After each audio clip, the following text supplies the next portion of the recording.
These are little things that can be improved upon for season 3 if there were women in the writer's room.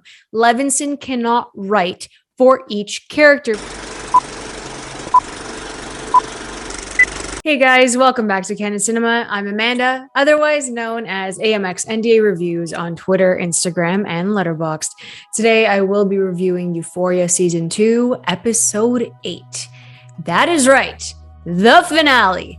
I couldn't go sit through another episode. There's no way. I don't even know if I can sit through a whole last season in 2 years, but here we are.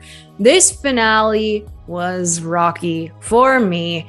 But before I get into this review, I gave you guys a disclaimer every video. I will be talking about some tough subject matter, so here is your warning. Now, we carry on from Act 1 of Lexi's play. And we see that Fez is in that little situation at home with Faye and Ashtray and the other dude who's defending Lori and all that jazz. So we get that at the beginning of this episode. We get Rue narrating. We get a very healthy and happy Rue, which I love. And Zendaya has never been better. I think she was fantastic in the last 3 episodes of this season. But just seeing Rue in a very healthy headspace warmed my heart for the character. And I think that she is the only one that they did justice this entire season, especially with the way they wrap things up. Not saying it's the best way to wrap things up.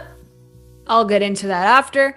So we have Rue narrating, we have Cassie walking through those doors to the theater, and like Sydney Sweeney knocked it out of the park this episode.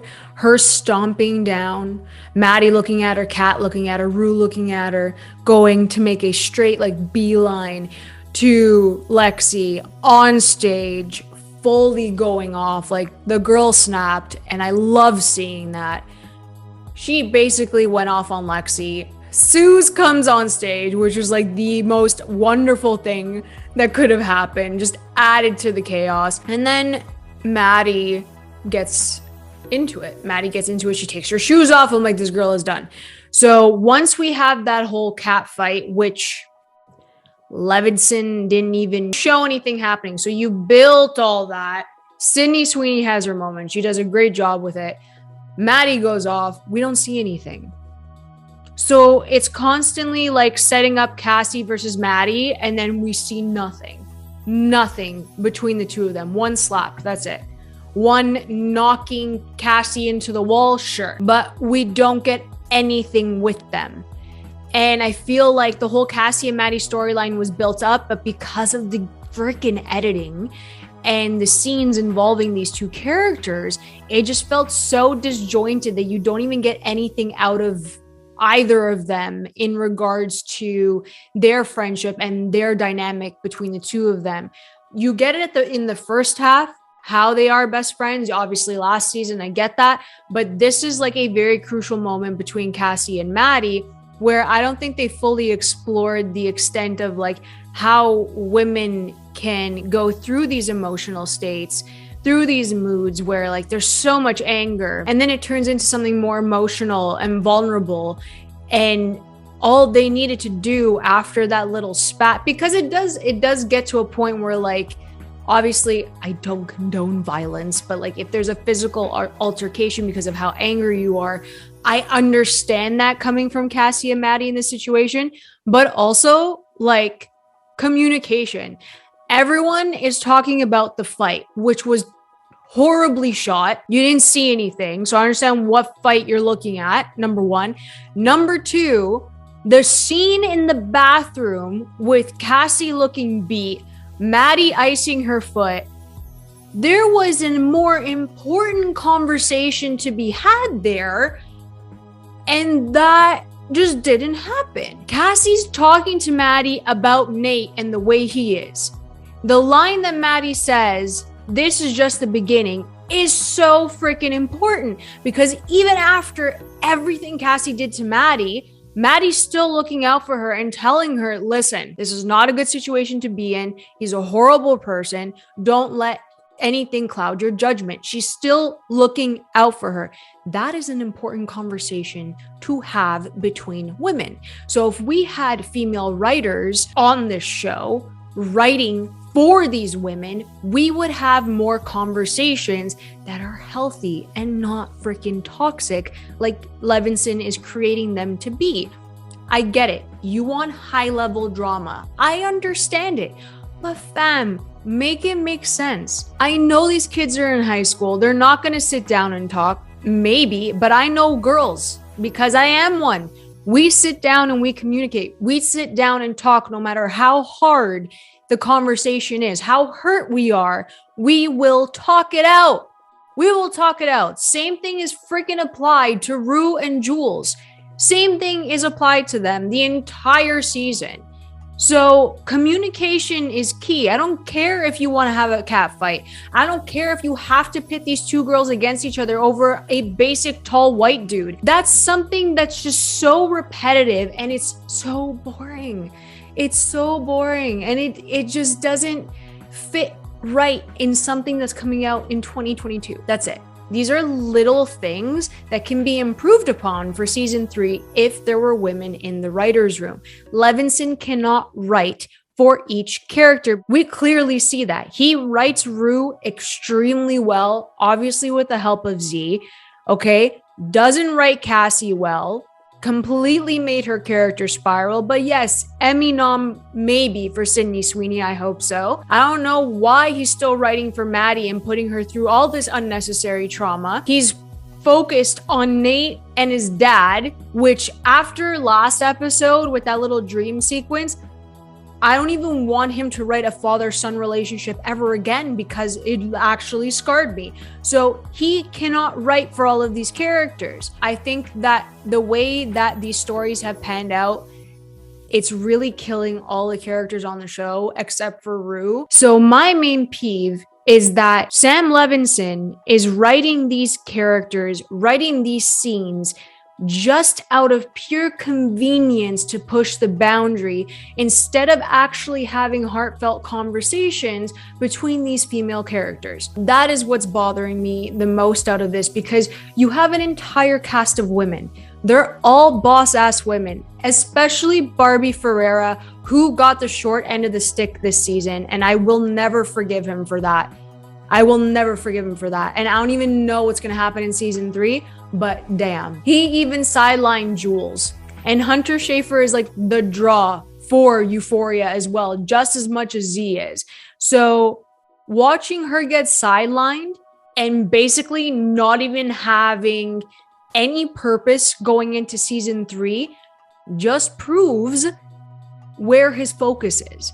And you can't do that with all of these characters. So the writing just needs to get better. Then when you're cutting away from action scenes, you're cutting away from important scenes with these characters, you're really extending one scene thinking that editing all of these other things in front of it is going to make it better. But structurally, your episode just doesn't sit well. It does not flow. That's what it feels like in this finale. And nothing is resolved. What happens to Ashtray is a straight up joke. It's a straight up joke. Did Faye just get that idea the second she saw that dude like step into the house and not tell Fez until that very moment? That conversation could have been had last week and they could have avoided that death. Of course, out of the entire cast, Fez wasn't the expendable one, but Ashtray was, unfortunately, because no one's realistically going to care that he's gone from the show. Obviously, you have that brotherhood sibling connection in the first episode, but that was only written for this to happen. So again, it's all convenience. And it just doesn't make any sense. He stretched out Rue's piece about her father, you know, the letter that she wrote. I get that. They stretched it out. They tried to parallel between Fez and Ashtray. It's not the same thing. It's not the same thing. Cutting that in there just to gain the sympathy from the viewer just doesn't do anything anymore. You know what does though? The scene with Rue and Lexi. That scene at the end of this, when they're talking about their fathers, they're talking about their feelings, that's what I want. Where the hell was that the whole episode? I love Rue and Lexi being friends again, being that close again, sharing those intimate moments with each other. That is perfect. Where was that? That writing in that one scene, where is it for the rest of the characters? Do I care about Nate at this point anymore? No. Do I care about Cal? No. Hopefully that's all wrapped up. But unfortunately, we do have to see Nathaniel again. But everything did not get resolved. If anything, it just made it so much worse going into season 3. And honestly, Samuel, you have 2 years to write each episode. They better be polished. They better not have any issues. Hire female writers. Let's bring everyone together and see how we can actually make season 3 better than what season 2 was. And it's not plot convenience. That's it. Let's try to integrate all these characters that you wrote extremely well in season 1 with their own character arcs. Now, I don't care about any of these characters except for Rue. Maybe Lexi. I don't care. I don't know what's going to happen to Cassie.